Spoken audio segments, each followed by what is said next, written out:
Bonsoir à tous et à toutes, j'espère que vous allez bien. Bienvenue à ce cours d'aujourd'hui intitulé Les statuts de la vérité en sciences et dans le cadre de l'épistémologie qui renvoie au domaine 3 de votre programme. Et ce dont il est question ici aujourd'hui, c'est les statuts de la vérité en sciences. Donc, nous allons ensemble réfléchir aujourd'hui sur les débats qui ont eu lieu autour de cette question de la vérité. Et donc, le problème qui est soulevé est le suivant. Comment juge-t-on la vérité en science? Comment qualifions-nous le résultat d'une découverte scientifique? Est-ce que ce résultat est absolu ou relatif? Est-ce que les théories scientifiques sont absolues ou relatives? Autrement dit, quand je parle d'absolu, je veux dire, est-ce que la vérité scientifique, elle est universelle, temporelle? Est-ce que c'est quelque chose de figé ou encore ne serait-elle pas euh, une vérité relative, autrement dit, soumise au changement, soumise au temps, c'est-à-dire une vérité temporelle? C'est la question aujourd'hui d'étudier. Voilà pourquoi je vous ai proposé un sujet de dissertation intitulé comme suit. La science nous donne-t-elle accès à une vérité absolue ou relative? Je précise, la science nous donne-t-elle nous donne-t-elle accès à une vérité absolue ou relative? Donc, c'est le sujet sur lequel nous allons réfléchir aujourd'hui tout au long de ces 2 heures de temps. Avant de démarrer, j'aimerais m'assurer d'abord que ça se passe bien dans les devoirs, dans les salles de classe avec les examens blancs. Je vous demande, est-ce que ça va dans les salles de classe par rapport à tout ce que vous avez appris ici? Oui, Moussalo, ça vous avez la Oui, parole. oui, monsieur. C'est bon, c'est bon. À l'école, ça va quand même. Et ça va. On a Vous arrivez géré. à vous retrouver, les notes s'améliorent. Oui, oui. Ah, super. Déjà en Mhm. commentaire, hein? Hmm? En commentaire ou en dissertation? En dissertation, moi, je préfère de faire la dissertation. Bon, ici, on va vous préparer à faire les deux en même temps. On fera tout pour que vous ayez le même goût que vous avez en dissertation et aussi que vous allez retrouver en commentaire. Oui, monsieur. D'accord? Oui, Qui oui, c'est d'autre, bon, oui, c'est bon. qui d'autre confirme ses avancées en philosophie? Oui, Khadija, vous avez la parole. Bonsoir. Bonsoir. Je veux dire oui, c'est bon. Les notes s'améliorent bien. Hmm. Tous les En deux. dissertation ou en commentaire? Tous les deux. Je suis Est-ce polyvalent. que vous avez fait des remarques ou est-ce que vous avez senti une évolution, je veux dire? Oui, j'ai senti une évolution. Ah, super, alors, c'est bien. Oui, nous vous écoutons aussi. Est-ce que ça va? Oh oui, mais bon, en commentaire, j'ai jamais fait de commentaire. Ah, d'accord. Vous À allez deux. faire le commentaire ici. Akana Academy vous donnera les clés, les clés au moins pour percer dans cet exercice-là, dans tous les cas. Vous n'avez pas à vous craindre et puis mettez-vous à l'aise, faites juste les exercices, créez encore davantage vos comptes et puis vous aurez tous les documents nécessaires. Euh, qui d'autre veut faire un témoignage par rapport à son évolution? Oui, Mamadou, Barry, Tamsir se prépare. Mamadou, vous avez la parole. Tamsir, oui, allez-y. D'accord, Ok, Mamadou, oui. parfait. Pour le commentaire, c'est bien. C'est bon, mais la dissertation. Mamadou, est-ce que vous pouvez faire l'effort, s'il vous plaît? Pour la Mamadou, dissertation, pour le commentaire, c'est bon. en Pour le commentaire, commentaire, c'est ça bon. va? Ah, super Oui, ça alors, va, le commentaire, félicitations. ça va. Tamsir, oui, Malik. Tamsir, vous avez la parole. Oui, bonsoir, monsieur. Bonsoir, Tamsir. Oui, pour le commentaire, c'est bon. Juste un problème Ah, avec ça la va. Bluetooth. Ah, Tamsir, vous dites que ça va en commentaire, hein? En commentaire, oui, ça va. Ah, super alors. Et donc, aujourd'hui, on fera la dissertation et je pense que c'est l'occasion pour vous de suivre davantage pour mieux comprendre. Oui, Dame Oui, Balo, allez-y. C'est vous se prépare. Dame, vous avez la parole. Je voulais dire que d'ailleurs, j'ai des problèmes dans le commentaire. Commentaire, c'est votre premier coup. Oui, oui, je viens Ah, d'arriver. donc, ce sont vos amis qui vous ont partagé le lien. Oui, oui, avec Moussa Sedi, il était venu à Kolda ici. Ah ouais, ça va, vous allez bien, Ah, j'espère. oui. Ah, bien, oui. Ah, merci. Takana Ah, Academy est partout, hein, dans toutes les régions du oui, Sénégal. toutes les Moi, je raisons. suis juste un membre de Takana et donc on est partout dans le Oui, Sénégal oui, et normalement, vous serez satisfait de ces services oui, bientôt. Heureusement que vous avez intégré, vous n'êtes pas en oui, retard et donc oui. saluez-moi tous les élèves qui sont à Kolda et c'était un plaisir D'accord, d'accord, d'accord. de faire part de venir dans cette région et vous présenter les projets de Takana Academy. Et donc, D'accord. nous vous remercions énormément. D'accord, je vais les même faire partager le lien parce ils disent qu'ils ne peuvent pas entrer dans le lien. Ah, ils ont du mal, vos amis ont du mal à Oui, entrer dans le lien. ils ont du mal, oui. Oui, non, ne vous inquiétez pas. Il y a des techniciens qui sont là, qui vont se charger. Euh, Ils n'ont qu'à D'accord. juste contacter le numéro que je leur avais donné la fois dernière en Il n'y a classe. pas de... Oui, Et encore une fois, Takana Academy réitère vraiment ses remerciements, ses félicitations par rapport oui, à tous les élèves qui se trouvent dans cette région de Kolda. Parce que très souvent, ils disent qu'ils n'ont oui. pas les mêmes opportunités que les élèves qui sont là ici à Dakar. Et Ah, donc, d'accord. c'est pour cela, moi, on m'a envoyé là-bas uniquement pour Oui, vous présenter les projets et vous faire comprendre oui, aussi que vous avez les mêmes chances que les élèves qui se trouvent partout au Sénégal, à Dakar. oui, Et je vois même vos propres philos aussi qui me contactent pour avoir oui, des liens quoi, et intégrer. Encore une fois, oui. Takana vous remercie par rapport à tout, à tout, à tout, à tout. D'accord, d'accord, d'accord. Voilà. Merci. Donc, nous allons démarrer le cours et suivez attentivement. Normalement, si tout se passe bien, vous n'aurez plus de problème en dissertation. D'accord, d'accord. Ah oui, Bien, il y merci. a Senabouba qui vous parlait aussi. D'accord, il n'y a qu'un souci. Allez-y, Senabou. Oui, Seydou. c'est Seydou, Ah, oui. d'accord. Bonsoir, bonsoir, Seydou. Oui, bonsoir, monsieur. Bon, j'ai des petits problèmes en commentaire, vraiment, parce que je suis en retard aussi. Ah, c'est votre premier cours. Oui, pratiquement, oui. Ah, d'accord. Toujours la région de Kolda. Non, de Dakar. Ah, d'accord, d'accord, il n'y a qu'un souci, il n'y a qu'un problème, il n'y a qu'un souci. Voilà. Marie-Pierre Nyon, oui, mais ça, vous avez la parole. Vous pouvez couper votre micro, s'il vous plaît. Oui, monsieur. D'accord. Oui, oui, ça va bien. Ouais, ça va bien, je vais bien. Moi aussi, j'ai du mal à intégrer dans la plateforme. Ah, d'accord, maintenant, ils vont vous envoyer tout de suite un numéro sur lequel vous allez écrire, et là, on va vous envoyer les liens. Est-ce que ça va?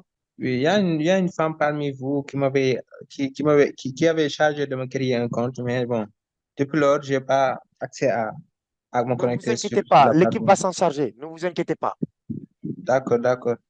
D'accord, maintenant, nous allons entrer dans le vif du sujet, et puis on va revenir sur les témoignages. Je sais que vous avez énormément de choses à dire. Comme je l'ai dit tout à l'heure, Takana Academy remercie toute la région de Kolda, tous les élèves qui s'y trouvent. Et donc, bienvenue sur la plateforme Takana Academy. Par rapport au lien d'intégration, ne vous inquiétez pas, il suffit juste d'écrire sur le numéro qu'on va vous envoyer tout à l'heure. Et normalement, vous n'aurez plus un problème pour intégrer. Merci encore une fois. Et là, nous allons entrer directement dans le vif du sujet. Et donc, bienvenue au domaine 3 intitulé épistémologie. Aujourd'hui, comme je l'ai dit tout à l'heure, il sera question de réfléchir sur les statuts de la vérité en science. Il y a une problématique, il y a eu des débats qui ont eu lieu autour de cette question. Et la question fondamentale, encore une fois, je l'ai précisé tout à l'heure. Comment jugeons-nous la vérité en science? On ne parle pas d'une vérité en philosophie ou en religion. On parle du statut de la vérité, la valeur de la vérité dans l'activité scientifique. Alors, la question qui a opposé les scientifiques et en dehors des scientifiques, des philosophes et des autres penseurs, est celle de savoir est-ce que la vérité, les résultats scientifiques sont considérés comme étant absolu, universel et atemporel, ou encore, est-ce que ces résultats sont relatifs? Autrement dit, est-ce qu'ils sont soumis au changement du temps? Est-ce qu'ils sont soumis à l'emprise du temps? Est-ce que la vérité scientifique évolue? Voilà les deux thèses fondamentales, c'est-à-dire la thèse d'une vérité absolue en science et c'est relative que nous allons aujourd'hui détailler, vous et moi. Et donc, pour entrer dans le débat et éclaircir ces deux positions, Voilà pourquoi je vous ai proposé le sujet suivant. La science nous donne-t-elle accès à une vérité absolue ou relative? Donc, vous avez un sujet ici euh, qui, euh, qui met en place deux possibilités, deux thèses. La thèse d'une vérité absolue et la thèse d'une vérité relative. Ces deux thèses sont reliées par le connecteur ou. Donc, ce qui fait que pour ce genre de sujet, le plan est déjà là. Vous n'avez pas besoin de chercher un autre plan, mais le plan est déjà là.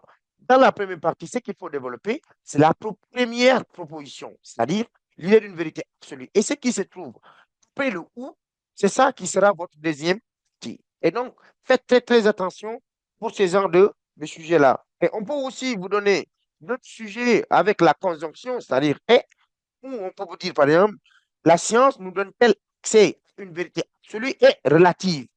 Là, c'est toute la phrase qu'il faut considérer comme la thèse. Et c'est à vous maintenant de chercher une autre possibilité. Mais dans ces cas pareils, le ou ici vous donne la possibilité de prendre la première proposition comme votre thèse et la deuxième proposition comme votre antithèse. Encore une fois, ce n'est pas un sujet dialectique. À chaque fois que vous aurez un sujet où il y a la présence de la conjonction de coordination, et rassurez-vous, là, effectivement, le plan est déjà donné. Et donc, c'est à vous maintenant de démontrer. Vous ne faites que démontrer, mais les postulats, les différentes parties vous ont été donnés. Et c'est le cas, effectivement. Donc, oui, c'était un peu difficile là, mais ça va quand même. Donc, comme je l'ai dit tout à l'heure, ce sont des sujets qu'il faut vraiment prêter attention. Maintenant, comment aborder concrètement ce sujet? Je mets ici travail de brouillon. Il y a un travail de brouillon qu'il faut faire. D'abord, ce qu'il faut chercher, c'est le thème du sujet. Et la question qu'il faut se poser est la suivante. De quoi il est question dans ce sujet-là? Donc, travail de brouillon. Sur votre brouillon, écrivez d'abord le sujet, c'est-à-dire euh, affirmez le sujet, transformez l'interrogation en affirmation. Vous aurez ceci. La science nous donne, la science nous donne, c'est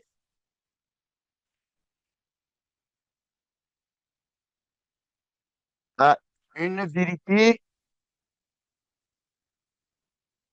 absolue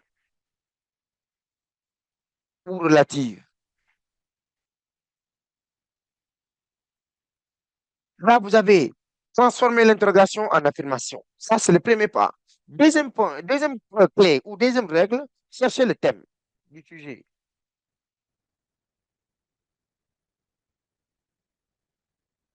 Je précise quelque chose. Le thème ne peut pas être la thèse. La thèse, comme son nom l'indique, est une position prise par rapport à un problème, par rapport à un thème bien défini. Et donc, c'est ce thème-là dont il est question de chercher. On vous demande de remonter. Vous avez la thèse, à partir de quel thème, à partir de quel problème cette position a été prise. Un exemple, quelqu'un dit l'argent fait le bonheur. C'est une position, c'est une thèse. Mais à partir de quel débat, à partir de quel thème cette thèse a été prise? Cette thèse a été prise à partir du thème lié à la problématique de la valeur de l'argent. Il est question de la valeur de l'argent. C'est ça le thème. À la question, quelle est la valeur de l'argent? Quelqu'un dit que moi, pour moi, l'argent fait le bonheur. Ou comme quelqu'un d'autre peut dire, pour moi, l'argent fait le malheur. Donc, ici, on vous a donné une position et maintenant, on vous demande de chercher le thème à partir duquel cette thèse a été prise. Voilà pourquoi trouver le thème sera intéressant. C'est parce que c'est ce thème-là qui va vous permettre de formuler votre problème philosophique. Alors, ici, dans ce sujet, il est question, effectivement, du statut de la vérité.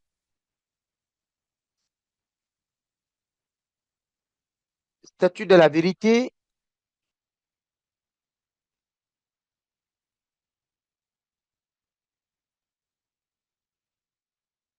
en science.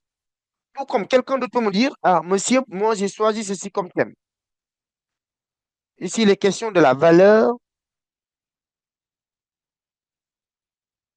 de la vérité en science. Il faut toujours préciser. Il est question de la valeur de la vérité en science. Maintenant, transformons ce thème en question. Vous aurez ceci. Et là, ça vous facilite la tâche. On a déjà le thème ici, cherchez le problème.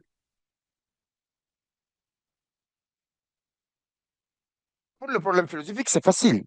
Il suffit juste de transformer le thème sous forme de question, vous avez votre problème philosophique. Et donc, vous dites ici, soit, quel est le statut de la vérité en science, ou bien, quelle est la valeur de la vérité en science? Quelle est la valeur de la vérité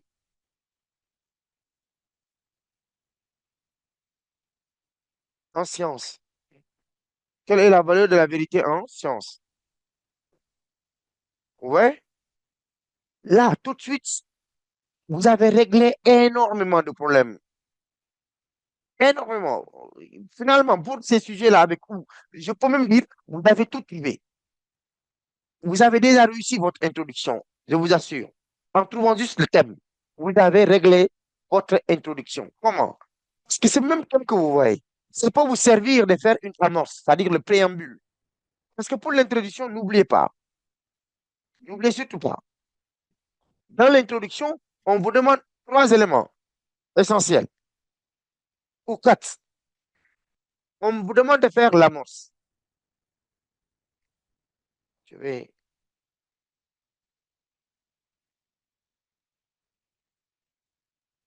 On est dans l'introduction.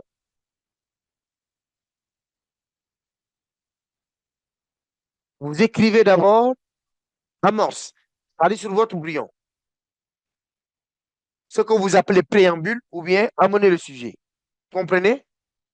Soit vous dites amorce, soit vous dites amener le sujet, ou encore vous dites préambule. C'est la même chose.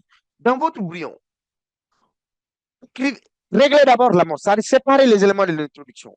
L'introduction, c'est l'amorce, poser le sujet, dégager la problématique et annoncer le plan. Vous comprenez? Amorce,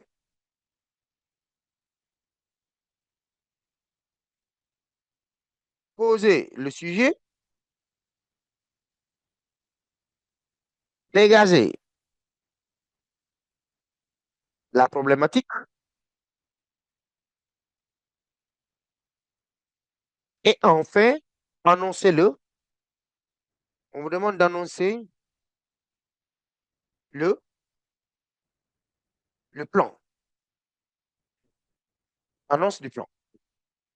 Voilà. Puisque je connais les différentes parties de l'introduction, maintenant, je vais régler étape par étape chaque partie. Je commence par l'amorce. Toujours travail de brouillon. Comment réussir mon amorce? J'ai le thème. Je commence par le thème. Ici, il était question de la valeur de la vérité en science ou bien débat autour du statut de la vérité en science. Regardez comment je vais formuler mon amorce avec ce thème-là. Je dirais,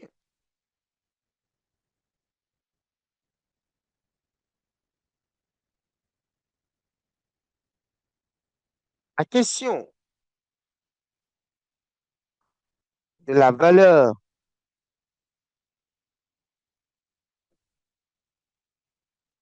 de la vérité en science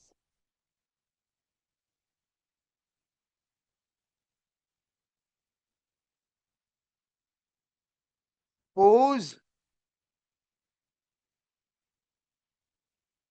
un débat sérieux entre les penseurs ou les scientifiques, si vous voulez, entre les penseurs. Point. D'après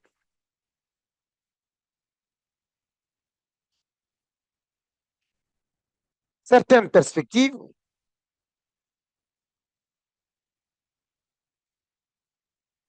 virgule, la vérité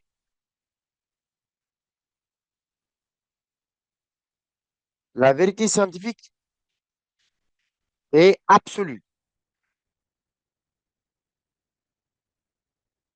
Or, selon d'autres perspectives,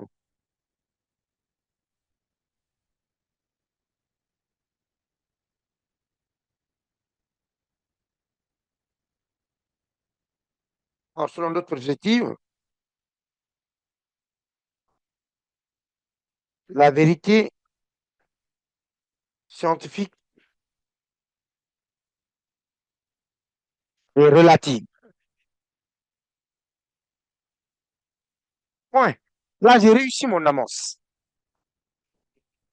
Je suis parti, je souligne ça, je suis parti du thème sur la valeur de la vérité en science. Ou quelqu'un d'autre peut partir du statut de la vérité en science en formulant comment dire, l'amorce comme suit. De nombreuses controverses ont eu lieu autour de la question du statut de la vérité en science. Plusieurs thèses ont été avancées. L'une des thèses consiste à affirmer que en science, la vérité est universelle.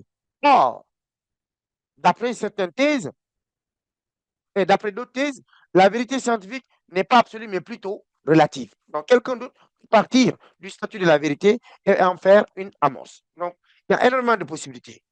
Ou encore, quelqu'un d'autre peut partir d'une définition. L'amorce que j'ai faite ici, c'est en rapport avec le contexte historique. Je suis parti d'un contexte historique, mais ce n'est pas la seule voie. Quelqu'un d'autre peut faire son amorce à partir des définitions, des concepts. Quelqu'un d'autre peut amener le sujet en partant d'une citation.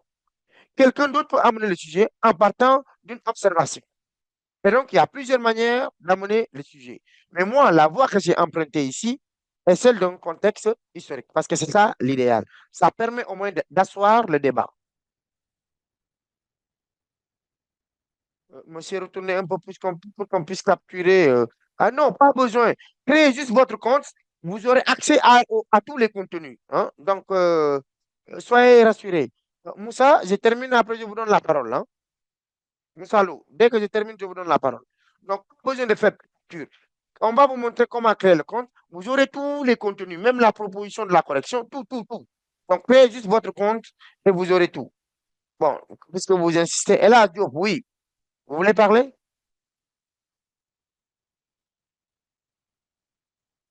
D'accord. Donc, comme je l'ai dit tout à l'heure, vous avez déjà réglé votre amorce. Et je précise, la voie, la méthode que j'ai employée ici par rapport à ce que vous appelez l'amorce, je suis passé par un contexte historique. J'ai posé le débat. Il y avait eu des débats sur la question effectivement d'une vérité. Oui, Fatou Kiné. Ouais. Et donc, du coup, je vous ai précisé qu'il y a plusieurs thèses. Je vais vous donner la parole. Je termine juste ici et puis je vous donne la parole. Et donc, il y a plusieurs manières. Certains parmi vous peuvent amener ce sujet par citation. D'autres peuvent procéder par définition, ce que vous appelez conceptualisation. D'autres par contexte historique. Et moi, c'est la voie que j'ai choisie ici. Donc, je viens de réussir mon amorce. Alors, qu'est-ce que je vais faire? Je vais poser le sujet. J'écris ici. Poser le sujet. Là, je suis dans le brouillon, toujours. Poser le sujet, on m'a dit, si le sujet est court, pas besoin de reformuler. Suffit juste d'ouvrir les guillemets et vous mettez le sujet tel qu'il est. Si le sujet est long, vous reformulez. Mais puisque ce sujet est court, j'ouvre les guillemets et donc je recopie le sujet tel qu'il est. Je mets ici la science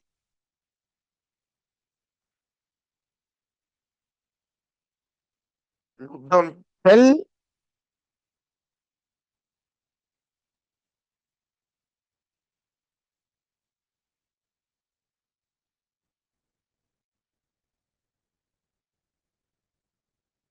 nous donne-t-elle accès à une vérité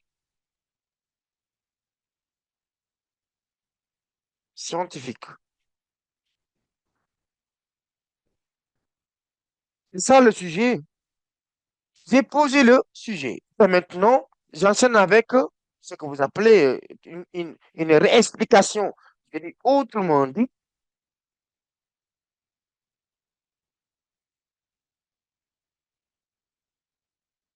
virgule, je traite chaque partie à part. Après, je vais les rassembler. Autrement dit, En sciences,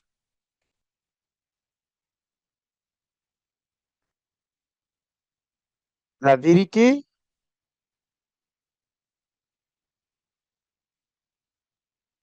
est soit absolue, c'est-à-dire universelle,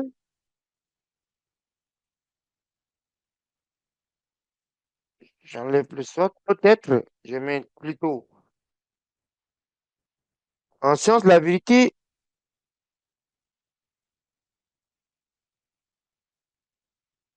est considérée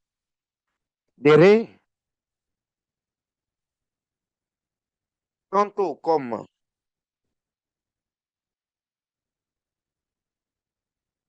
absolue, tantôt relative. Donc là, j'ai reformulé le sujet à ma manière, où je l'ai réexpliqué. Maintenant, après avoir réexpliqué le sujet, j'ai fini avec la partie poser le sujet.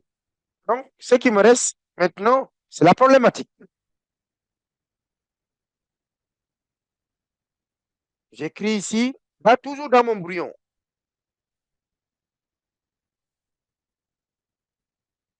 Problématique. Pour la problématique, c'est simple. J'ai réglé ce problème-là depuis. Pour la problématique, il faut d'abord poser le problème philosophique. Et le problème philosophique peut être formulé soit en interrogation, soit en affirmation. Moi, je prends la voie de l'interrogation. Je dis, je commence par poser le problème. Dès lors,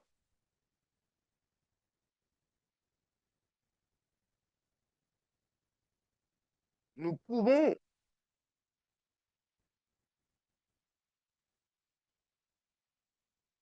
nous poser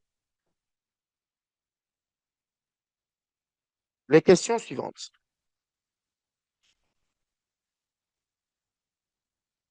Deux points. Je commence par la question du problème. Quelle est, deux points, quelle est la valeur de la vérité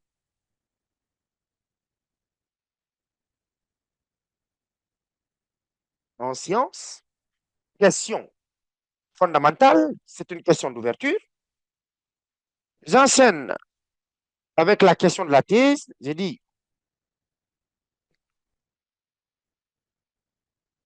la vérité scientifique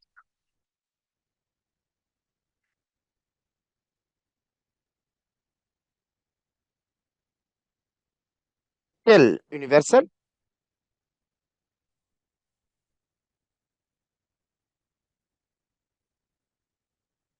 ou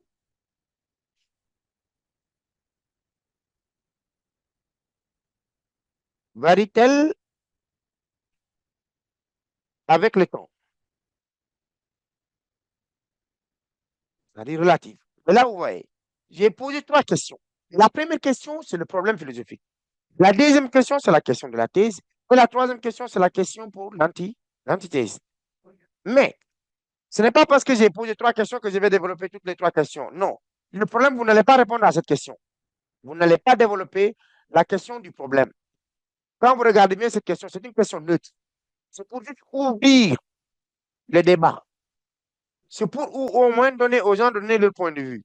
Et donc, c'est ça qu'on appelle le problème philosophique.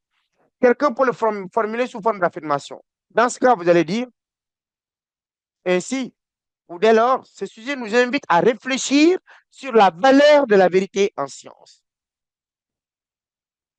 Ce qui nous amène à nous poser les questions suivantes.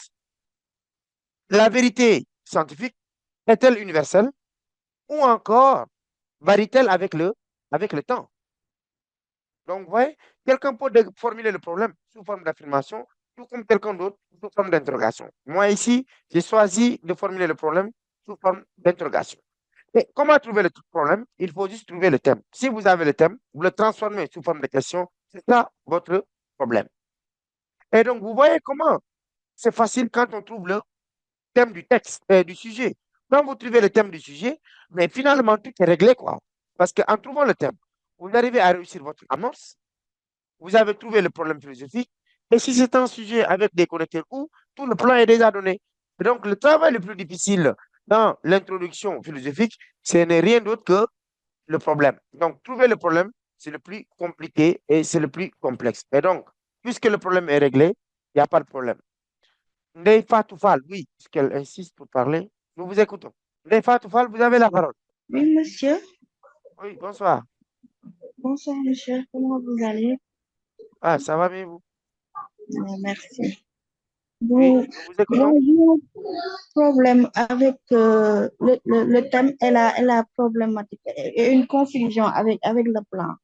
Est-ce que tout ce que je viens d'expliquer là, pour l'instant, vous arrivez à comprendre au moins? Hmm? Est-ce que tout ce que je viens d'expliquer là, vous arrivez à comprendre? Non, je suis un peu perdue. Vous venez de vous connecter ou bien vous avez suivi depuis le début? Ndeye J'étais là Fatou? depuis le début, mais bon, en général, moi, j'ai un problème avec le, le- Oui, monsieur. Oui, bon, Oui, d'accord. monsieur. Je résume. Je disais tout à l'heure que quand on vous donne un sujet, la première des choses à faire, c'est un sujet de type interrogatif. Transformer le sujet en affirmation. Une fois Mhm. affirmé le sujet, maintenant posez-vous la question suivante. De quoi il est question dans ce sujet? Cette question vous permet de trouver le thème. Le thème doit être neutre. Le thème ne peut pas être la thèse. Ça dépend de votre culture générale. Référez-vous au verbe. Il n'y a pas une règle spécifique pour trouver le thème. C'est là où ça devient complexe. Et c'est à partir de cet élément-là qu'on arrive à mesurer la compréhension du sujet de l'élève. On vous attend au niveau du problème philosophique. Si tu comprends bien le problème philosophique, alors là, ça veut dire que tu as trouvé le thème. Et si tu trouves le thème, déjà, tout est OK.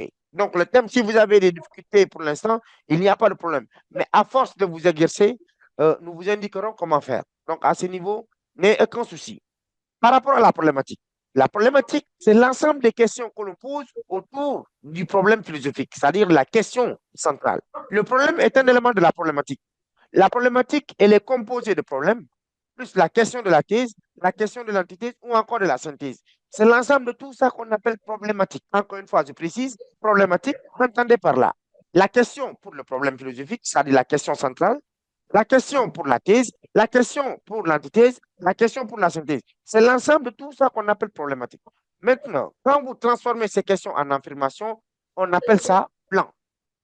Le plan n'est rien d'autre que l'affirmation de la thèse, de l'antithèse et de la synthèse. Mais Fatou, est-ce que là, à ce niveau, vous comprenez? Donc, monsieur, si je comprends bien, euh, euh, la thème, c'est Oui, le résumé du sujet pour faire la problématique. Donc, la problématique, c'est le plan du sujet qu'on met sous forme de question. Et après le plan, c'est en forme d'affirmation. je comprends bien, ce n'est pas faux ce que vous dites. Mais maintenant, oubliez tout ce à quoi vous pensez. Regardez juste là, quand vous parlez de problématique, c'est toutes les questions que vous avez posées. C'est ça qu'on appelle problématique. Maintenant, Oui. laissez-moi terminer avec le plan. Vous allez mieux comprendre. Là, j'ai dégagé la problématique. Maintenant, le plan, c'est quoi? Je mets ici. Suis attentivement, je te facilite la tâche. Je mets ici plan. J'ai dit, pour répondre à ces questions, virgule, nous allons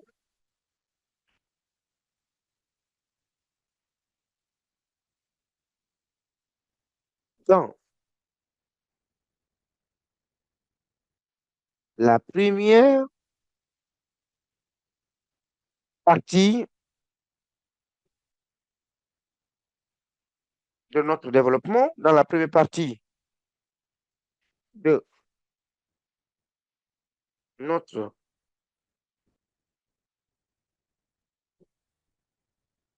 développement, montrer en quoi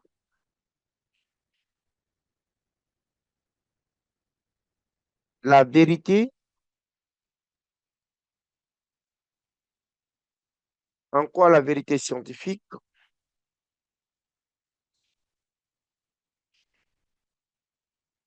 est absolue, virgule, et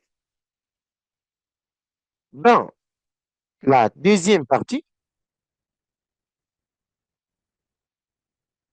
virgule,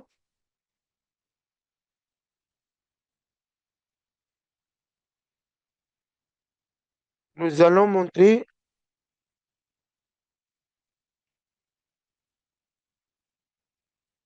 comment elle peut aussi être relative.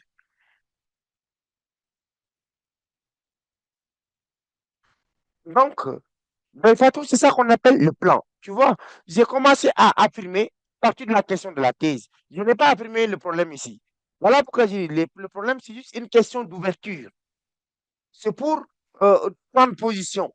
Donc, on ne va pas répondre ça dans le développement. Donc, vous voyez, j'ai juste affirmé l'interrogation de la thèse comment dire, dans le plan et l'interrogation de l'antithèse. Donc, ce qui fait que dans mon développement, je n'aurai que deux parties. D'abord, je montrerai en quoi la vérité est absolue et puis je terminerai par dire en quoi la vérité peut aussi être relative. Donc, la problématique, c'est l'ensemble des questions que l'on pose. Et ces questions sont les suivantes. La question du problème, la question de la thèse, de l'antithèse, si possible, la synthèse. Le plan, c'est l'affirmation de la thèse, de l'antithèse et de la synthèse, si possible, mais pas le problème. Est-ce qu'à ce niveau, ça va? Fatou. Oui, monsieur. Ça va. Donc, Maintenant, est-ce que vous comprenez bien?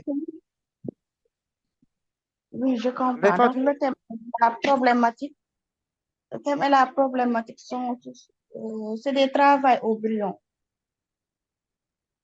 je ne vous entends pas bien. Je dis, le thème et la problématique, c'est les travaux au brouillon pour faire le plan. Bon, quand je parle de thème, c'est pour trouver le problème philosophique. Si vous connaissez le thème, c'est le thème que vous allez transformer sous forme de question et vous avez votre problème philosophique. Est-ce que vous comprenez? Oui, oui, je comprends. Maintenant, qu'est-ce que vous n'avez pas compris? Donc, la problématique, ça ne figure pas sur la feuille de copie. Quelle copie? Quand on traite Là, en fait, on est en train le de travailler sujet, sur le brouillon. On n'est pas encore arrivé sur la copie propre, en fait. Ça, c'est un travail de brouillon. On a séparé les différentes parties de l'introduction. d'accord, d'accord. Est-ce que vous comprenez maintenant? Oui, je comprends. Là, on vérifie chaque partie d'abord dans notre brouillon. Après, on va rassembler tout. D'accord. Ça va? L'introduction est composée Oui, d'amorce, oui. poser le sujet, Mhm, la problématique et l'annonce du plan. Maintenant, on a séparé mhm. les éléments là. Maintenant, c'est pour vérifier, s'assurer qu'on n'a rien oublié. Parce que très souvent, vous pouvez faire votre introduction tout en oubliant une partie. Mais là, il faut qu'on soit sûr d'abord que chaque partie est traitée, chaque partie est comprise et claire. Une fois terminé, maintenant, on va les rassembler. Il faut qu'on soit sûr de ce que l'on fait, en fait. Oui, Maintenant, vous allez vous rassembler les différentes parties et vous allez voir ce que ça va donner. Vous commencez à partir de l'amorce, puis vous y ajoutez, posez le sujet. Ensuite, oui, ensuite vous y insérez la problématique et enfin le plan. Et vous avez votre introduction complète en bloc unique. Maria Diagne, oui, vous voulez parler. Ndefa, est-ce que vous pouvez couper votre micro? Voilà. Mariama, vous avez la parole. Mariama Diagne, vous avez la parole. Est-ce que vous pouvez baisser jusqu'à la problématique? Est-ce que je peux? Baisser jusqu'à la problématique. Essayez quoi? De descendre. Oui, descendre un peu. Ah, vous voulez voir? Oui. D'accord. Mais maintenant, pour régler ce problème, c'est-à-dire, vous pouvez même télécharger comment dire, tous ces éléments-là en créant juste votre compte. Voilà pourquoi on vous demande de créer votre compte. Si vous avez créé votre compte, vous pouvez télécharger tous les documents. Je voulais vous poser une question sur la problématique. Oui, d'accord. Vous revenez? Descendre un peu, s'il vous plaît. D'accord. Ça est là.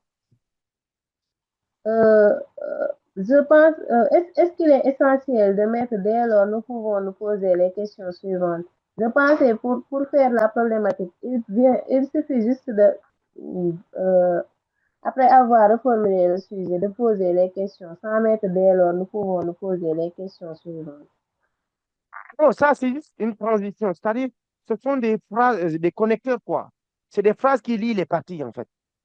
Pourquoi j'insiste? Nous pouvons nous poser sur les questions suivantes. Ou bien, j'aurais même pu mettre, dès lors, le problème suivant se pose. Je précise le problème. Pourquoi je dis problème? Parce que très souvent, les correcteurs ignorent là où vous avez vu votre problème. Ils vous attendent sur ça. Donc, le fait d'écrire, dès lors, le problème soulevé est le suivant, c'est pour lui indiquer que mon problème est là. Et là, il ne va pas se tromper. Ce n'est pas mal en soi d'enchaîner les questions, mais si vous pouvez aussi mettre des phrases de transition pour chaque partie, c'est mieux. Par exemple, entre l'amorce et poser le sujet, il vous faut une phrase de transition. Entre poser le sujet et la problématique, il vous faut aussi une phrase de transition. Et entre la problématique et le plan, il faut une phrase de transition. Quand vous regardez bien, vous reliez les parties avec des transitions. Et donc maintenant, pourquoi pas au niveau de la problématique et poser le sujet? Est-ce que vous voyez ce que je veux dire, Mariama? Est-ce que vous comprenez? Je comprends aussi, mais pour la mention, est-ce qu'on peut partir d'une définition de la science? Oui, j'ai dit ça. Je précise à cette question. J'ai dit, pour l'amorce, vous pouvez soit amener le sujet par citation, soit amener le sujet, définition des concepts, la voie que tu viens de proposer, soit par observation, soit par contextualisation. Parmi ces 4 voies, la voie que moi j'ai empruntée est celle de la contextualisation. Donc, ce n'est pas une obligation d'amener le sujet par contextualisation. Vous êtes libre de choisir entre ces 4 éléments une voie, soit par définition, soit par contextualisation, soit par citation, ou bien par un constat général. Est-ce qu'à ce niveau, vous avez compris? Oui, j'ai compris. Mais Voilà. monsieur, moi, j'ai des problèmes avec l'antithèse. Oui, déjà, je précise que l'antithèse n'est pas le contraire de la thèse. Parce que si vous prenez l'antithèse comme le contraire, l'opposé de la thèse, vous n'allez jamais vous en sortir. C'est ça le piège majeur. Psychologiquement, vous êtes convaincu que l'antithèse égale contraire de la thèse. En philosophie, on ne se contredit pas. D'ailleurs, l'un des principes fondamentaux de tout discours scientifique, c'est le principe de non-contradiction, tel qu'établi par Aristote. Qu'est-ce qu'il nous dit? Selon Aristote, on ne peut pas dire une chose et son contraire en même temps et sous le même rapport. Ce qui revient à dire, vous ne pouvez pas dire, par exemple, qu'il fait jour et en même temps, il fait nuit. Ce n'est pas possible. Soit il fait jour, après il fait nuit. Soit il fait nuit, après il fait jour. Mais il ne peut pas faire jour et nuit en même temps. On ne peut pas dire une chose et son contraire. Je ne peux pas dire que la vérité scientifique est absolue et dire encore qu'elle est relative. Pour éviter cette contradiction, voilà pourquoi j'ai fait recours au verbe pouvoir. La vérité scientifique peut être absolue, mais peut aussi être relative. Donc, je relativise. Est-ce que vous comprenez? Oui, monsieur, je comprends. Ça va? Ça va, oui. Voilà. Donc, l'antithèse, c'est une nuance, en fait. On te demande de chercher une autre perspective. Mais des sujets pareils, où il y a le connecteur, où le plan est donné, la première proposition qui se trouve avant le ou, c'est ça votre première partie, c'est que vous appelez thèse. La deuxième proposition qui se trouve après le ou, c'est ça votre deuxième partie, et c'est ça que vous appelez antithèse. Et c'est le cas Monsieur, avec notre sujet. oui. Monsieur, pour un sujet qui a une virgule, Ou une virgule, c'est pareil aussi. Par exemple, dans ce sujet, on peut remplacer le ou par la virgule en disant la science nous donne-t-elle accès à une vérité absolue, virgule relative. Là, la valeur de ou, c'est la virgule. Ou encore l'équivalence de la virgule, c'est le ou. Si c'est un point virgule, le point virgule ici a la valeur de est. je comprends, merci. Maintenant, pour l'instant, comprenez les sujets avec ou. En autre cours, on donnera des sujets avec est, virgule, point virgule, ainsi de suite. On fera au moins toutes ces possibilités-là. Mais pour l'instant, ne cherche rien à comprendre. Hein. Comprends uniquement d'abord sur ce qu'on est en train de faire. Après le reste, vous verrez. D'accord, monsieur, merci beaucoup. Vous pouvez Je vous passer. en prie. D'accord. Ndefatou, oui. Mariama Diagne, est-ce que vous pouvez couper votre micro, s'il vous plaît?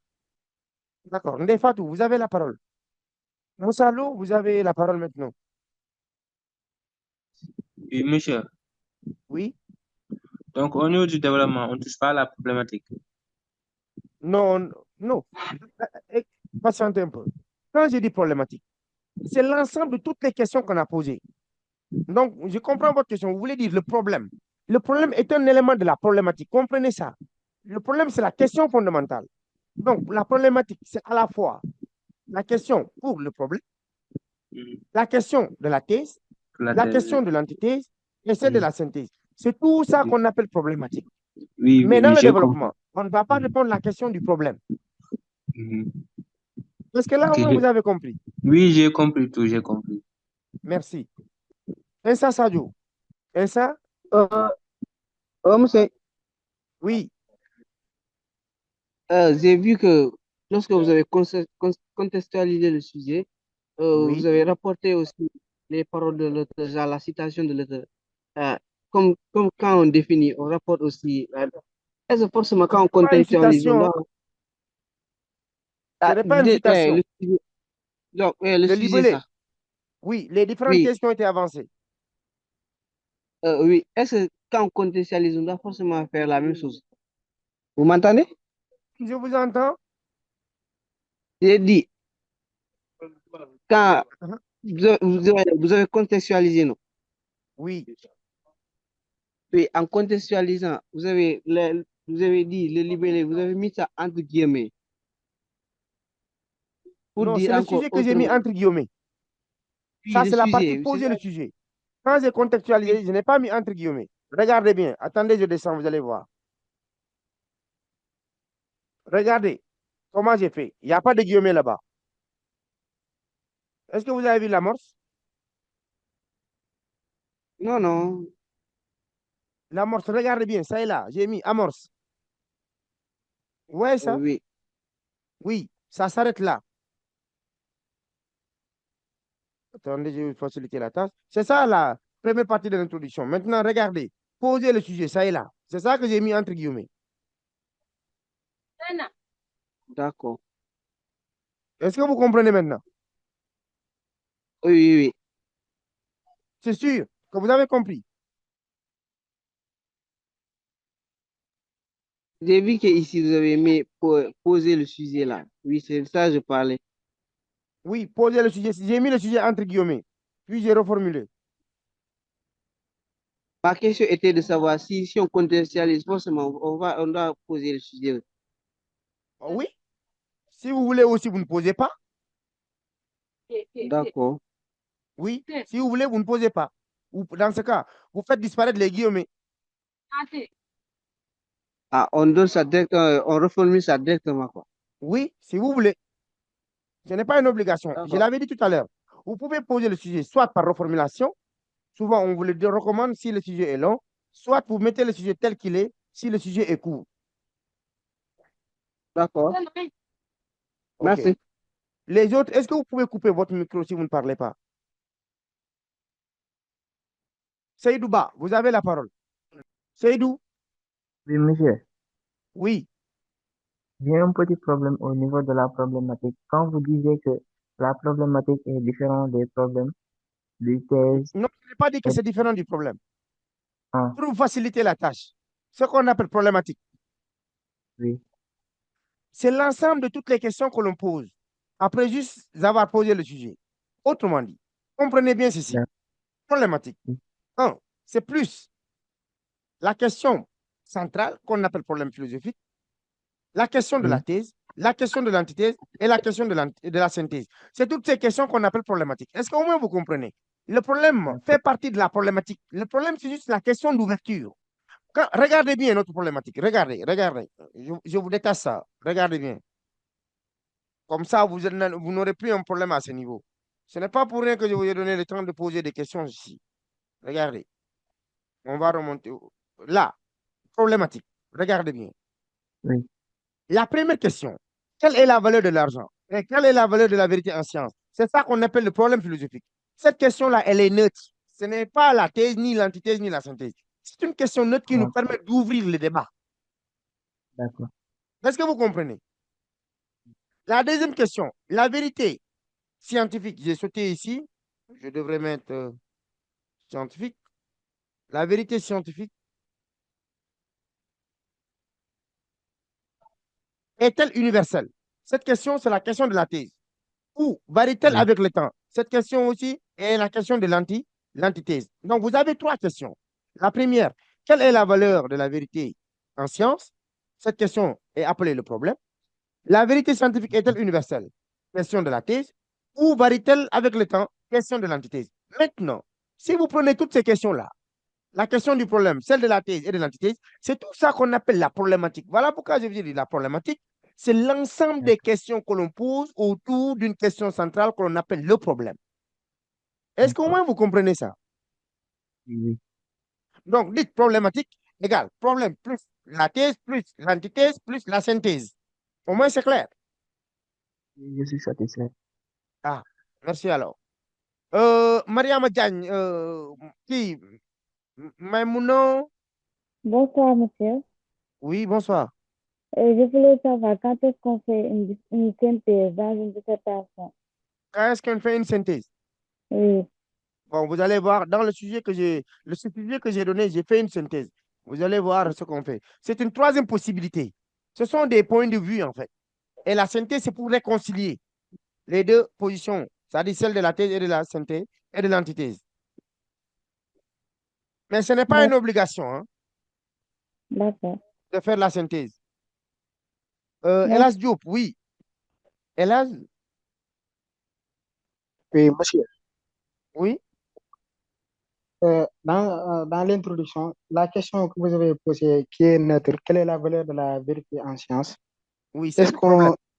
Wow, c'est le problème. Donc, on ne pouvait pas le faire. Est-ce qu'on pouvait le supprimer, comme c'est-à-dire ne pas le faire, et de faire directement la question?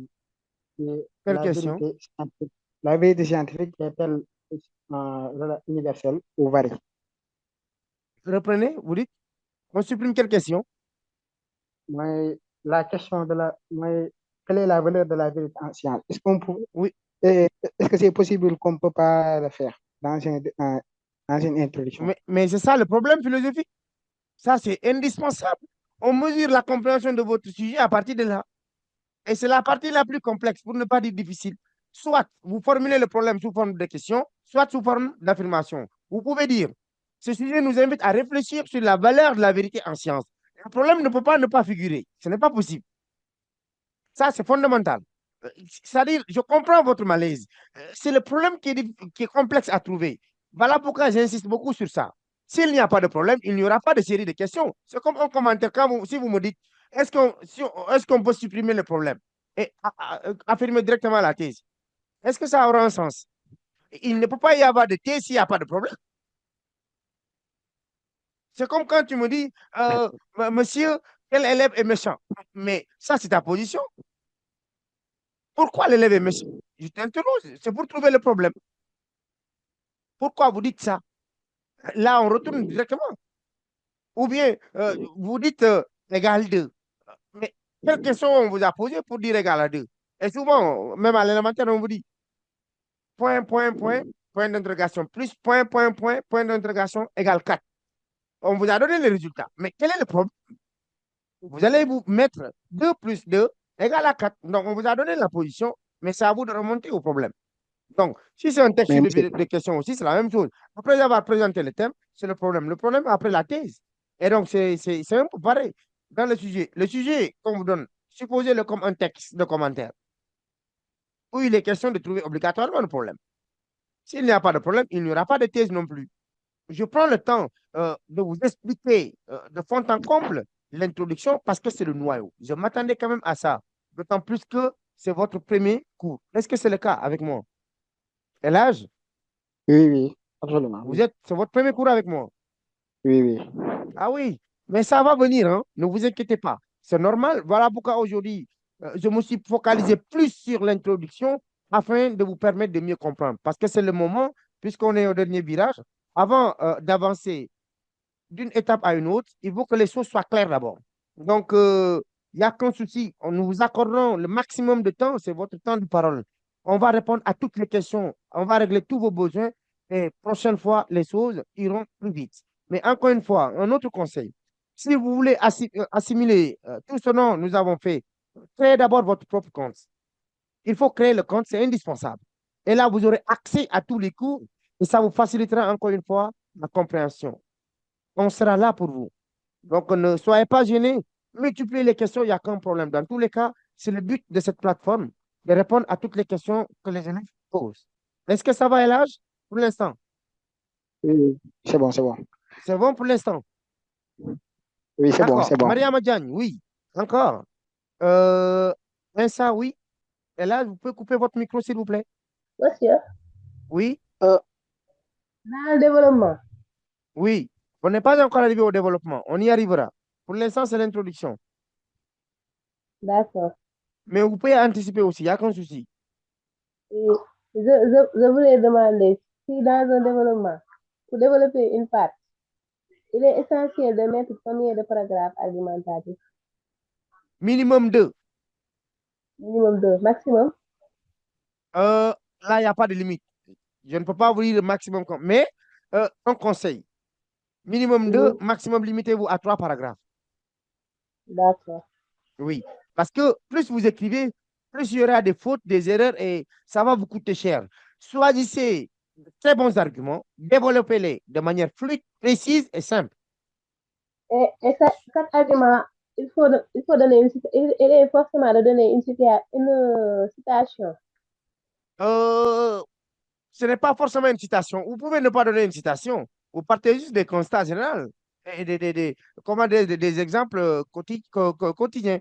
Vous pouvez partir aussi de l'histoire et ainsi de suite. Si vous ne maîtrisez pas les propos de l'auteur, vous pouvez faire disparaître les guillemets et vous citer en mettant juste 2 points. D'accord. Dans Merci. tous les cas, on va arriver sur tout ça. Je vais vous expliquer. D'ailleurs, la correction que je vous ai proposée, normalement, si vous avez créé votre propre compte, vous allez voir comment j'ai développé. D'accord, monsieur. Merci beaucoup. Bon, pour l'instant, je vais continuer un tout petit peu. Après, je vous redonne la parole. Ça va? Voilà. Mais maintenant, comme je l'ai dit, les différentes parties qui ont été détaillées ici en ce qui concerne l'introduction, une fois à la maison, essayez de les regrouper, rassembler-les et en faire une introduction. Là, je vous montre vite fait le développement. Et en partant d'abord, je vous lis l'introduction que j'ai aussi proposée directement dans le texte que je vous ai laissé. Je vous lis l'introduction. Depuis l'Antiquité, la science a été associée à la recherche d'une vérité universelle et absolue. Pendant longtemps, les théories scientifiques étaient considérées comme des savoirs certains et définitifs sur la nature. Cependant, cette vision a connu un tournant au XXe siècle. Avec la révolution opérée par la science moderne, l'idée d'une vérité absolue en science a été remise en cause. C'est ce constat qui justifie notre sujet. La science nous donne-t-elle accès à une vérité absolue ou relative?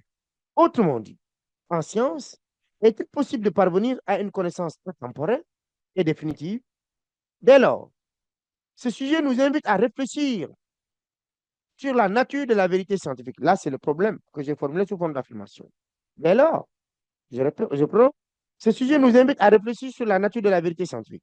Nous pouvons alors nous interroger, la science peut-elle garantir une vérité absolue? Question pour la thèse. Ou, au contraire, les vérités scientifiques ne sont-elles pas plutôt relatives? Question pour l'antithèse. La vérité scientifique ne serait-elle pas un idéal régulateur plutôt qu'une possession définitive? Question pour la synthèse. Là, je vais annoncer le plan. Nous verrons d'abord que la science a longtemps visé une vérité absolue. Puis, l'histoire des sciences montre que cette vérité est en réalité relative et évolutive. Avant de comprendre que la vérité scientifique doit être pensée comme un idéal régulateur. Là, j'ai affirmé le plan. Et dans l'affirmation du plan, je n'ai tenu compte que la question de la thèse, de l'antithèse et de la synthèse. Vous n'avez vu nulle part où j'ai tenu compte de la question du problème. Non, le problème ne figure pas dans mon plan. C'est juste au niveau de la problématique. Et maintenant, vous avez le développement. Dans le développement, il s'agit d'abord d'énoncer la thèse, c'est-à-dire la vérité scientifique est conçue comme absolue. Énoncez d'abord la thèse, vous construisez votre premier paragraphe. Après avoir énoncé la thèse, vous affirmez l'argument. Et ici, l'affirmation de l'argument, c'est quoi? Voilà pourquoi j'ai mis un grand 1. Et petit argument, affirmation de l'argument 1. La science vise à établir des lois universelles et nécessaires. Ça, j'ai affirmé l'argument. Après avoir affirmé l'argument, expliquez l'argument. Les lois scientifiques, une fois démontrées, prétendent décrire des régularités de la nature qui ne dépendent ni des circonstances particulières, ni des opinions humaines. Là, je viens d'expliquer l'argument que j'ai affirmé. Maintenant, je vais illustrer. Isaac Newton, en formulant la loi de la gravitation universelle, entendait établir une vérité valable pour tout l'univers. Il affirmait hypothèse non finco, c'est-à-dire je ne force pas l'hypothèse, soulignant ainsi son attachement au fait universel. Là, je viens de finir mon premier paragraphe. Quand vous regardez bien, je vous ai détaché les éléments pour que vous puissiez mieux voir. Mais dans sur votre copie, vous allez rassembler les éléments. Mais je détache tous les éléments du paragraphe pour mieux vous expliquer. Comment on construit un paragraphe? D'abord, il faut énoncer la thèse, vous affirmez l'argument, vous expliquez l'argument, puis vous illustrez. La thèse pour la première partie, vous ne l'énoncerez qu'une seule fois. Ça ne va pas figurer dans votre deuxième paragraphe. Regardez bien. L'affirmation de l'argument 2. La rigueur méthodologique permet d'atteindre des vérités objectives. Ici, vous n'avez nulle part où j'ai encore énoncé la thèse. La thèse, vous l'énoncez uniquement dans le premier paragraphe et non dans le deuxième paragraphe et dans le troisième paragraphe. Là, je viens dans le deuxième paragraphe affirmer juste l'argument. L'argument que j'ai affirmé est le suivant. La rigueur méthodologique permet d'atteindre des vérités objectives. J'explique. En effet, la méthode expérimentale, en reposant sur la vérification et la reproductibilité, permet d'assurer que la connaissance scientifique n'est pas influencée par des biais subjectifs. J'ai expliqué, sujet, verbe, complément. Je vais illustrer. D'ailleurs, par le propos, rappelle que la scientificité d'une théorie tient à sa possibilité d'être testée rigoureusement.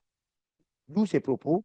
Une théorie qui n'est pas réfutable par aucun événement concevable n'est pas scientifique. C'est dans son livre intitulé La logique de la découverte scientifique. Là, j'ai affirmé, j'ai expliqué le deuxième argument. Je passe maintenant, j'ai illustré autant pour moi. Je passe au troisième paragraphe en affirmant l'argument. Enfin, la capacité de prédiction renforce la valeur absolue des théories scientifiques. J'explique.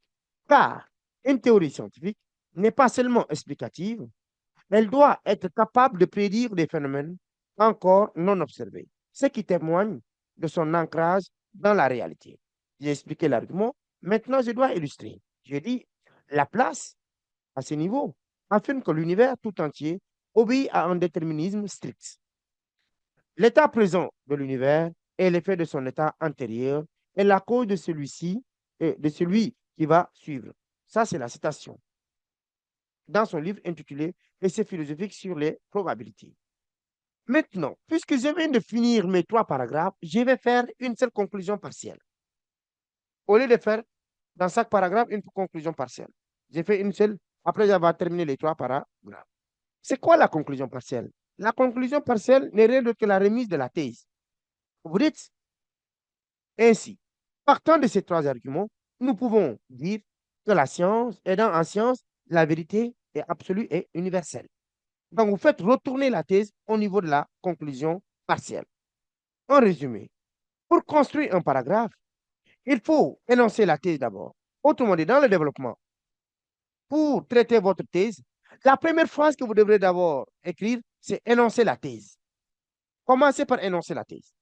Après avoir énoncé la thèse, je vous ai dit que c'est une seule fois qu'on l'énonce, dans le premier paragraphe. Affirmez maintenant votre argument. Une fois affirmé l'argument, expliquez l'argument. Après avoir expliqué, illustrez. Dès que vous terminez, vous ne sautez pas de ligne. Vous faites un annulaire. Un annulaire, c'est-à-dire vous faites un retrait. Vous décalez. Comptez 2 carreaux, vous décalez. Vous commencez par le second paragraphe. Ensuite, vous affirmez l'argument, vous l'expliquez, vous illustrez. Vous avez terminé votre deuxième paragraphe, décalez encore. 2 points. On ne saute pas de ligne, vous décalez juste.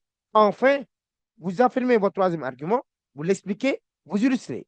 Une fois terminé les 3 paragraphes, vous faites une seule conclusion partielle. Et la conclusion partielle n'est rien d'autre que la thèse qu'il faut juste ramener. Mais vous pouvez l'expliquer d'une autre manière. Vous dites, partant de ces 3 arguments, nous pouvons dire en science, la vérité est absolue ou universelle.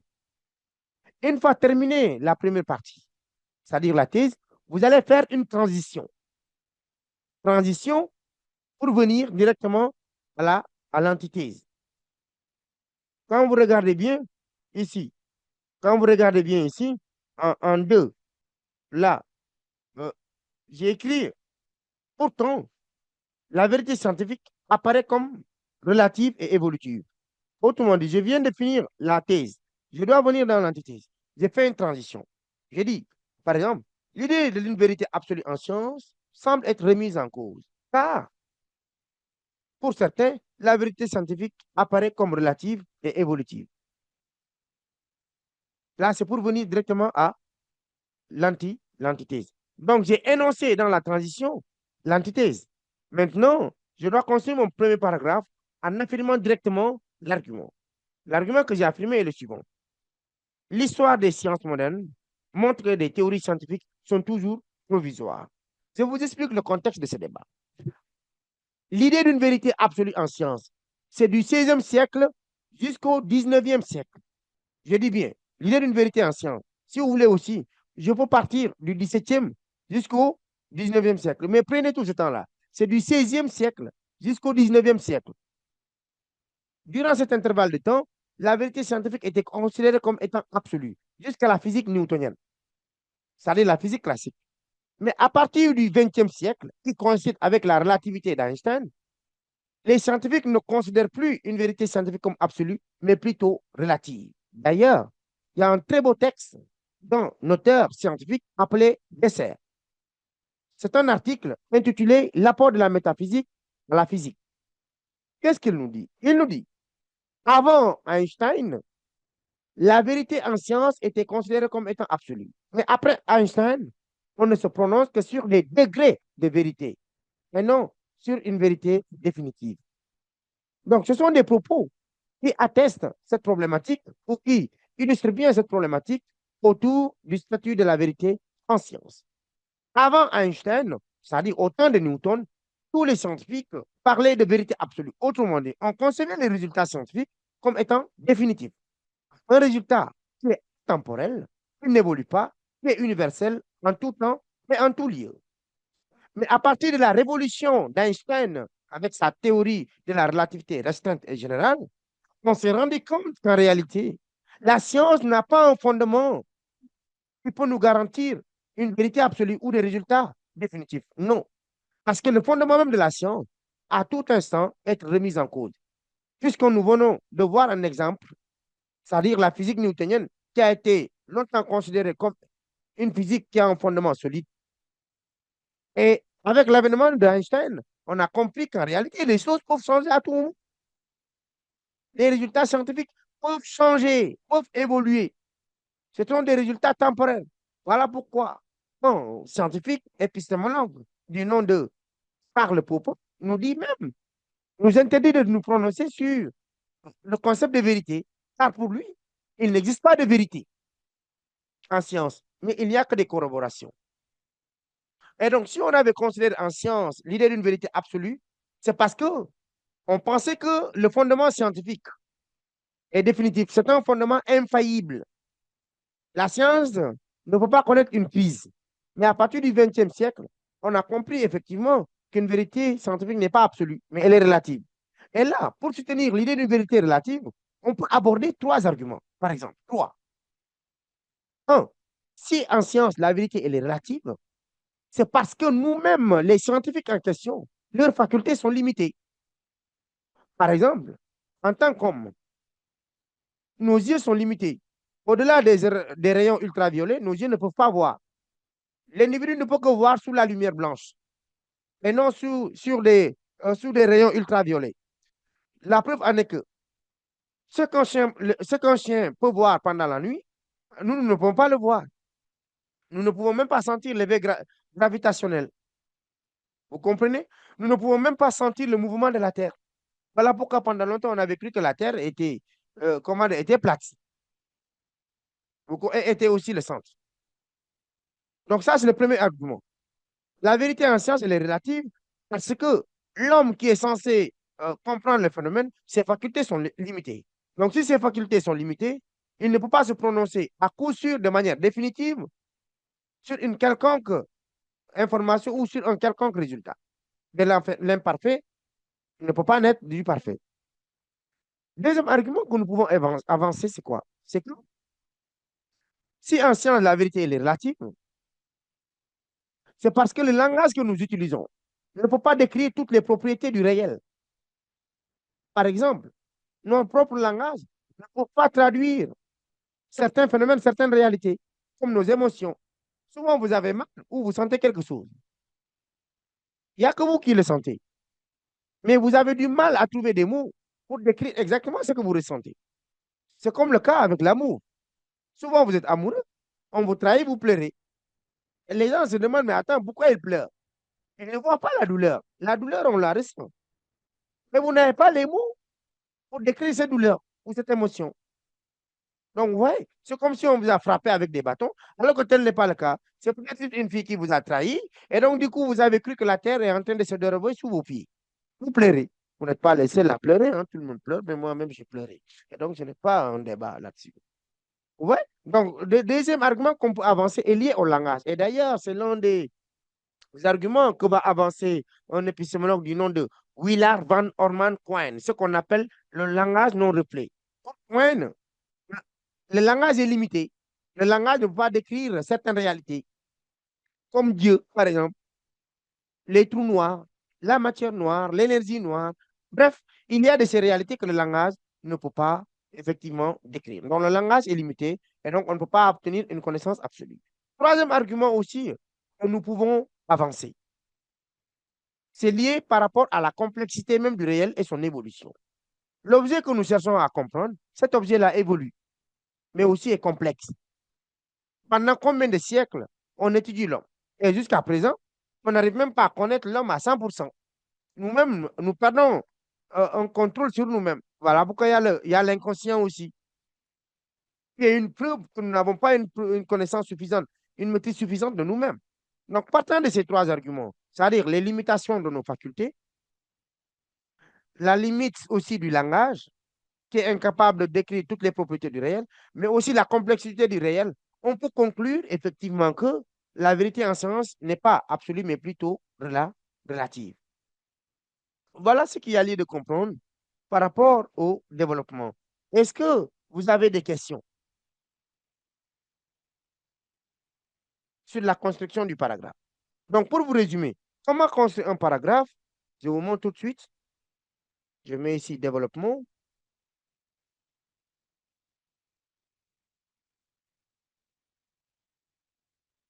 Pour construire un paragraphe, c'est-à-dire la thèse d'abord. Première partie.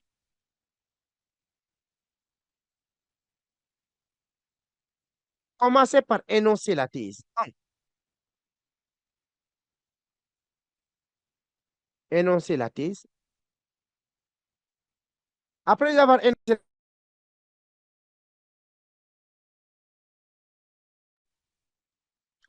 énoncé la thèse, affirmer l'argument. Une fois affirmé l'argument, 3, expliquer l'argument.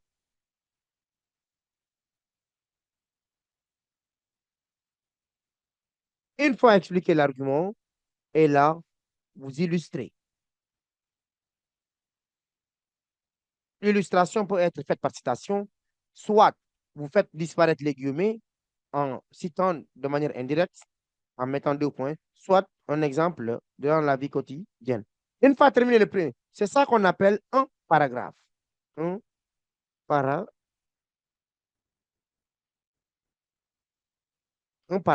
Une fois terminé, vous sautez 2 carreaux, vous venez ici, là. Pour le deuxième paragraphe, ne sautez pas de ligne. Vous venez juste, vous sautez 2 carreaux, vous affirmez l'argument. 2. Maintenant, vous expliquez l'argument.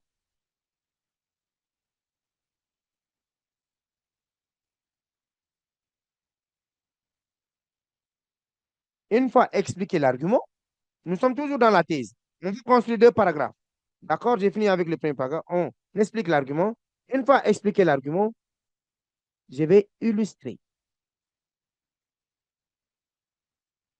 Après avoir illustré, si je décide de me limiter à 2 paragraphes, je fais maintenant une conclusion partielle pour les 2 paragraphes. Conclusion partielle. Et la conclusion partielle n'est rien d'autre que la thèse, entre parenthèses, thèse. Là, vous avez fini par développer la thèse. Maintenant, si je dois venir faire l'antithèse, je fais une transition. Transition. Comment dirais-je, je ne saute pas de ligne. Alinéa, je saute juste le carreau. Je mets ici 2 carreaux. Et maintenant, je fais la transition. On ne saute pas de ligne. Transition. Je fais la transition.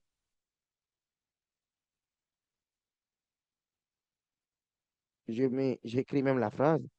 La transition, par exemple, dans ce sujet, c'était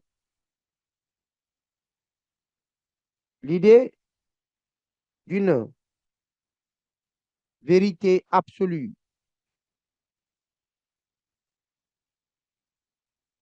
en science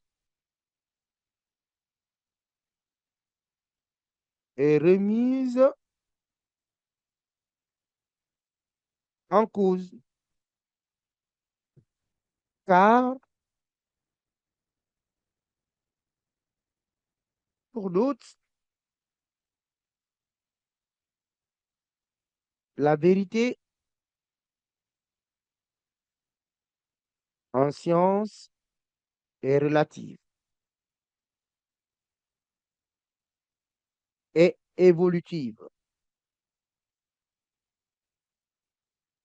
Là, je viens de faire la transition et dans la transition, j'ai énoncé l'antithèse. Maintenant, je saute 2 carreaux encore. Je vais construire mon premier paragraphe.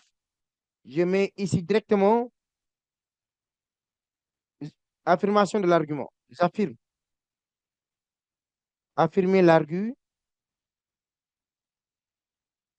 l'argument 1 de votre antithèse. Après avoir affirmé, maintenant, vous allez expliquer l'argument. Une fois l'expliqué, vous allez illustrer.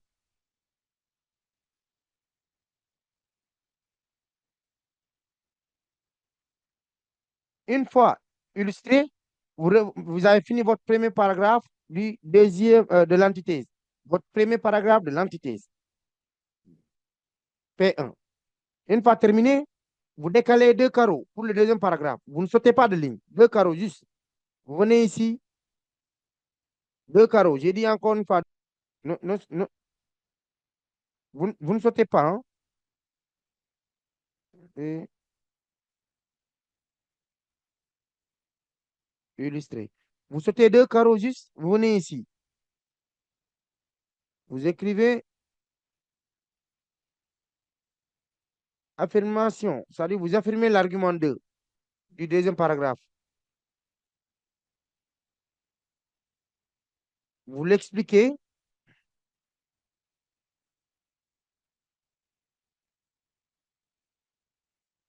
Vous illustrez. Après, puisque vous avez construit les 2 paragraphes de l'antithèse, vous faites une conclusion partielle en faisant un retrait. Je mets ici retrait. Alinéa. Maintenant, vous faites la conclusion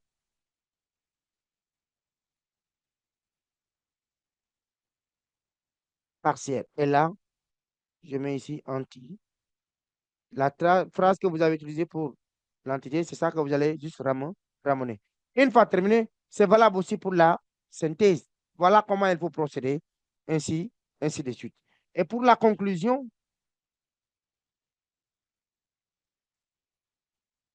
c'est simple. Commencez par faire d'abord le bilan.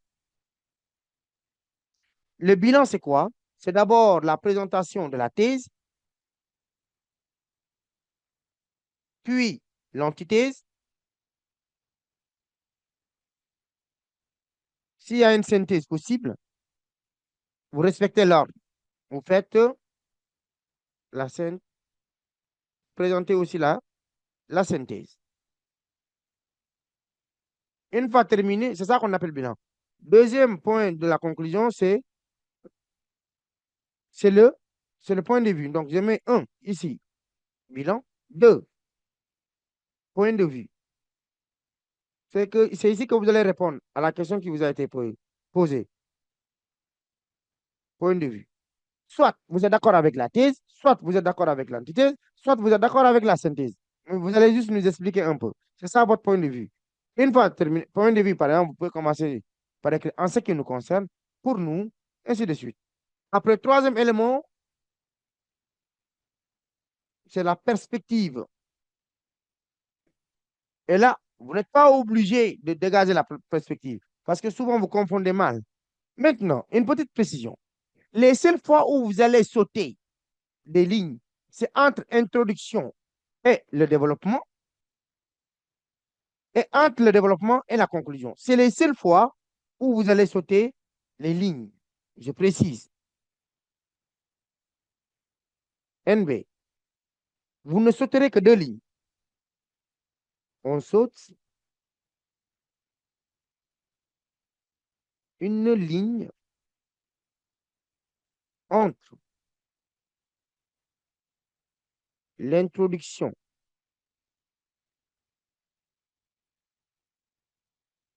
et la conclusion et le développement,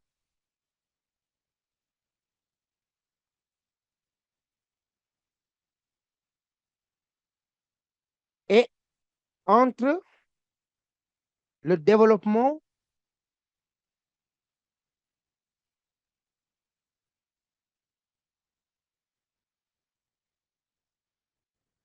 et la conclusion.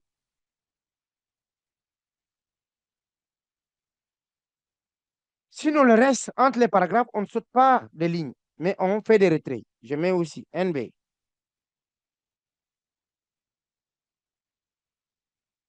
Entre les paragraphes,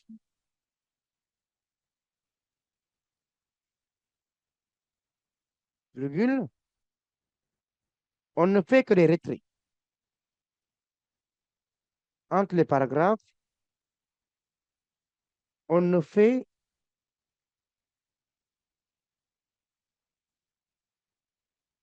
que des retraits. Point. NB. Encore. Dans l'introduction,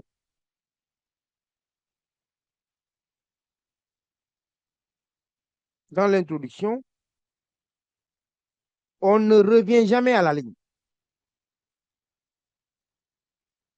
On ne revient jamais à la ligne. L'introduction se fait de manière en bloc unique. Dans la conclusion, NB aussi. J'arrive, Mariama, j'arrive. Dans la conclusion, Mariama, je vois votre main. Je vous reviens, je termine juste ça. Dans la conclusion aussi, on ne revient jamais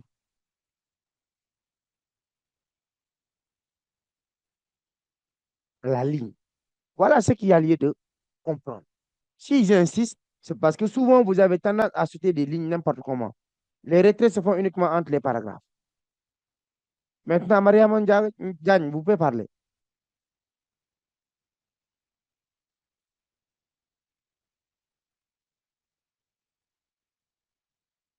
Mariama Diagne, vous avez la parole. Je voulais vous demander si l'explication de l'argumentation, Oui. une seule phrase suffit pour le faire. Est-ce que? L'explication de l'argumentation, Oui. une seule phrase suffit pour le faire. Ou bien, J'ai du mal à vous entendre. Est-ce que vous pouvez parler un peu fort? j'ai dit, Oui. est-ce qu'une seule phrase peut expliquer l'argument? Est-ce que? Une seule phrase peut expliquer l'argument. Une seule phrase? Oui, peut expliquer l'argument. Bon, ça dépend, hein, ça dépend. D'accord. Ça dépend. Si vous voulez faire 2 phrases, tant mieux. Mais l'essentiel, expliquez brièvement l'argument. Utilisez le verbe complément de manière très simple. D'accord. Vous voulez Merci utiliser une beaucoup. seule phrase. Hein? Vous voulez utiliser une seule phrase pour expliquer l'argument. J'ai pas bien compris. Vous voulez utiliser une seule phrase pour expliquer l'argument. Non, 2 phrases. Ah, voilà. Donc, où est-ce que vous avez une seule phrase? Ou bien vous demandez juste. Je demande seulement. Ah, d'accord. Quelqu'un peut utiliser une seule phrase. Parce que ça dépend de la phrase. Une phrase peut faire 5 lignes, hein. Si c'est à l'époque D'accord. classique, comme des phrases de Descartes, mais ça, c'est des phrases kilométriques. Oui. Mais vous utilisez des phrases simples. Sujet, verbe, complément. Maintenant, des fois, aussi là, vous avez la parole. Nous vous écoutons. Oui, bonsoir.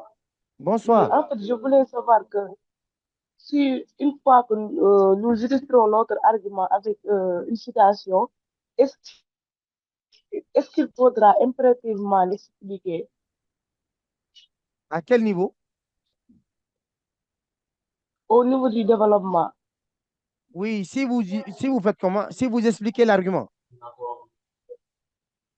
Puis, si nous illustrons notre argument avec une Oui. citation, est-ce qu'il faut impérativement expliquer la citation après? Non. La personne qui est derrière vous, là, est-ce que vous pouvez lui dire de diminuer sa voix, s'il vous plaît? Des fois. D'accord. Je vous reviens. Je vous dis, en fait, vous n'êtes pas obligé. Voilà pourquoi je vous ai demandé de construire les paragraphes. Une fois expliqué l'argument, en illustrant, vous n'avez pas besoin d'expliquer encore la citation. La citation vient juste illustrer l'argument que vous avez déjà expliqué.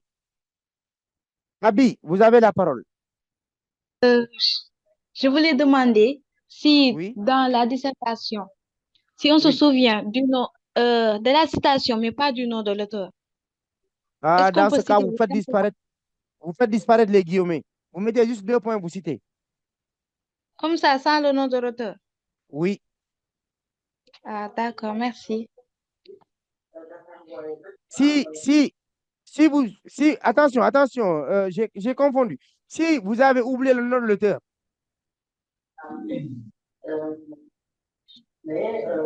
vous m'entendez? Si c'est le nom de l'auteur, si c'est ça que vous avez oublié, mais vous voulez utiliser sa citation, alors dans ce cas, vaut mieux laisser tomber. Vaut mieux laisser tomber.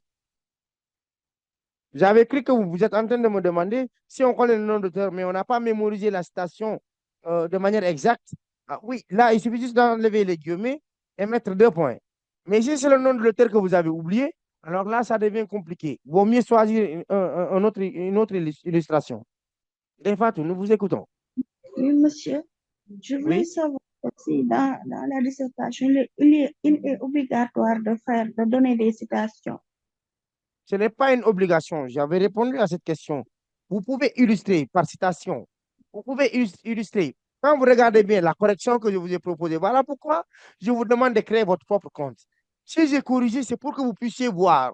J'ai multiplié les illustrations. J'ai illustré par une histoire. J'ai illustré par citation. Oui, Est-ce monsieur, que ça moi, va? je suis là depuis le début. J'ai créé mon compte. Je voulais savoir, est-ce qu'on peut faire un sujet de dissertation du début à la fin sans mettre, sans mettre, même si c'est une seule citation pour illustrer? C'est ce que je voulais savoir. Est-ce que les Bon, citations sont indispensables? quant à moi, oui, je l'avais fait. Je l'avais fait quand je faisais le bac, sans citation. Mais je suis parti des exemples de la vie, hein. Ça dépend aussi du sujet qu'on vous donne. Par exemple, Oui, parce nous, que notre sujet du bac était le suivant. Et d'ailleurs, on a traité ce sujet-là.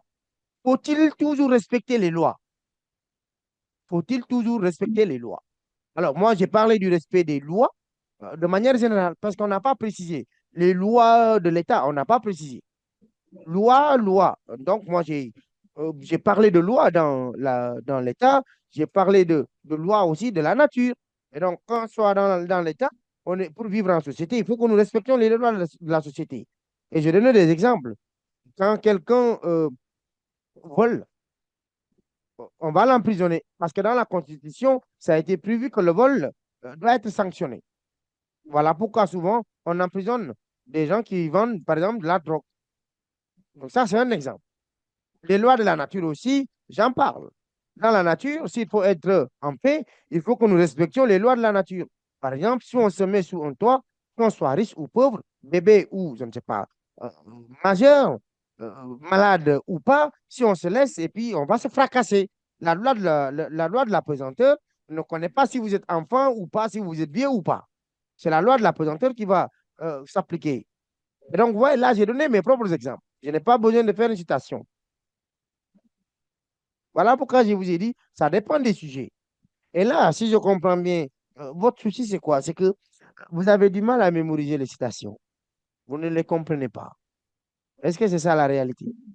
Oui, monsieur, c'est ça, parce qu'il y a tellement, dans chaque chapitre, il y a tellement de citations. Tu risques de mélanger les citations des Mais auteurs. c'est C'est c'est pourquoi. simple. Quand on fait cours, il y a des thèses que nous avançons. Par exemple, si dans ce cours, vous ne faites pas mélanger les citations. Parce que dès le début de mon cours, je vous précise d'abord le thème sur lequel nous réfléchissons. C'est quoi le thème?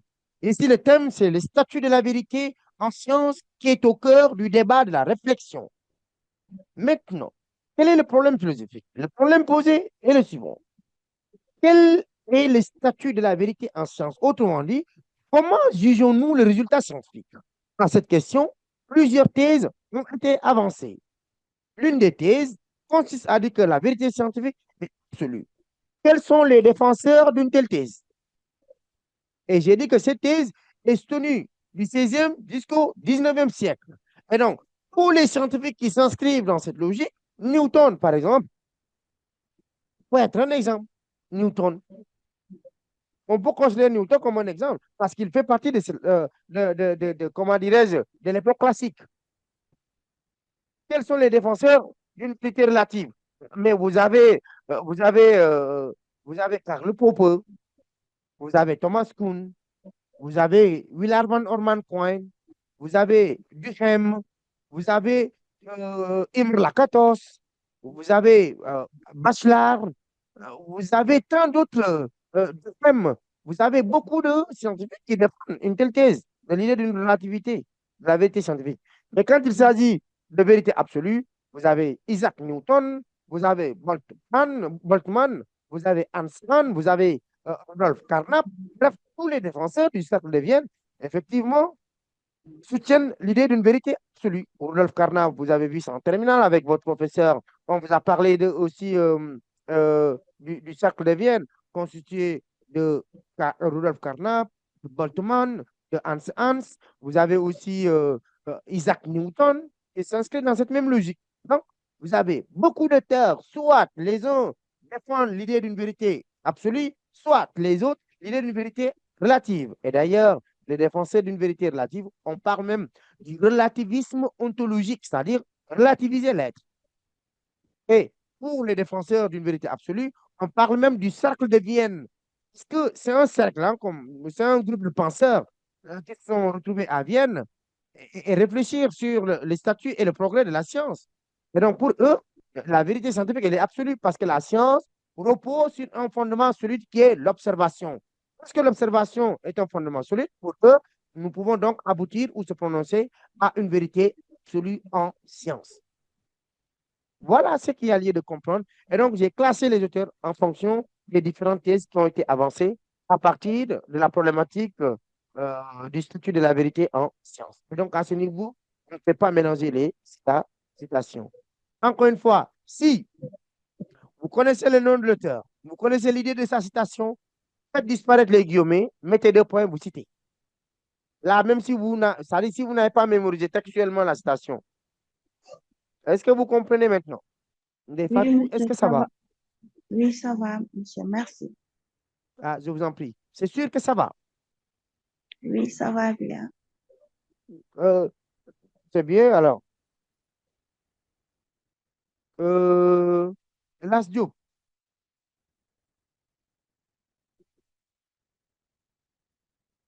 Las? Oui, monsieur. Oui.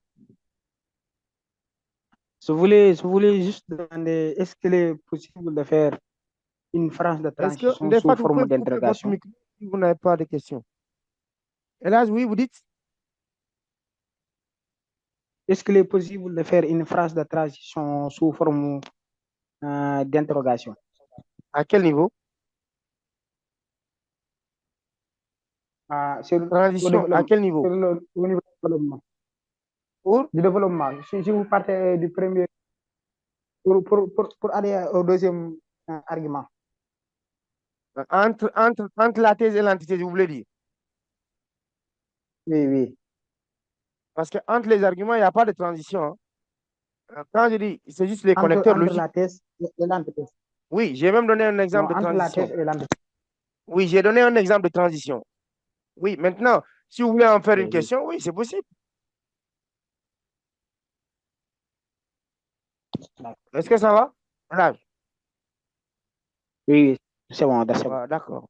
C'est bien possible. C'est possible.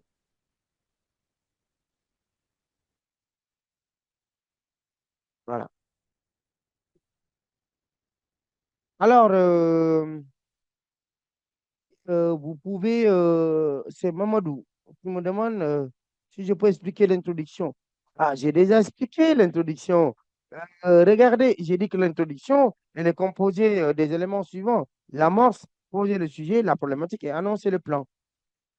C'est juste ça et j'ai expliqué chaque partie. Alors, maintenant, suivez-moi bien.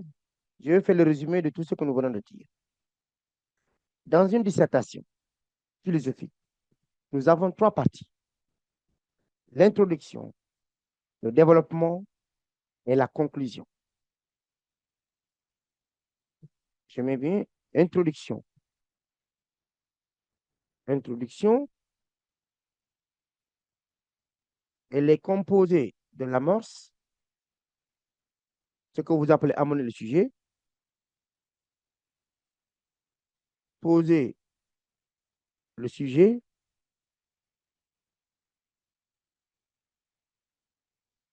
dégager la problématique,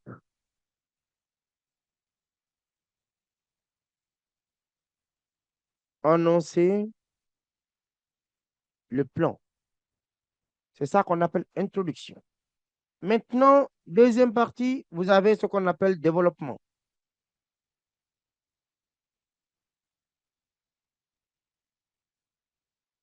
Le développement est composé de thèse,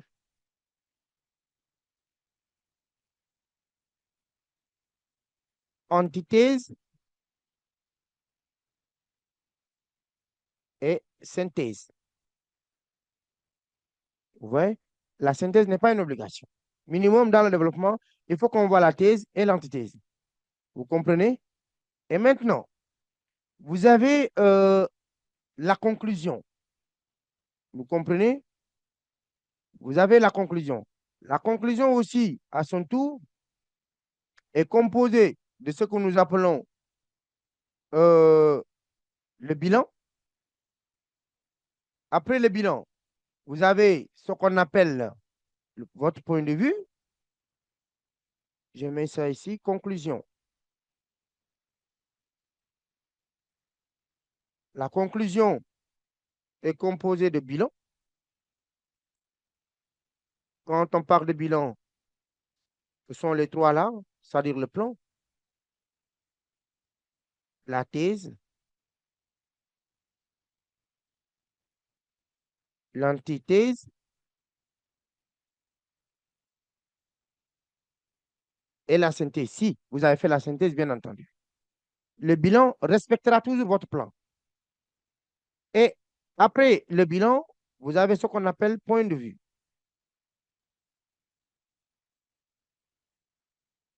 Le point de vue, soit vous êtes d'accord avec la thèse, soit vous êtes d'accord avec l'antithèse, soit vous êtes d'accord avec la synthèse. C'est ça qu'on appelle point de vue. Après point de vue, il y a ce qu'on appelle perspective. La perspective, c'est pour relancer le débat.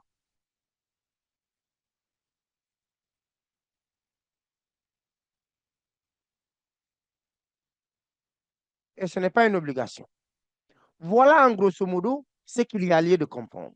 Pour l'amorce, j'avais dit, vous pouvez faire l'amorce soit par définition, soit par contextualisation, soit par citation, soit par un constat.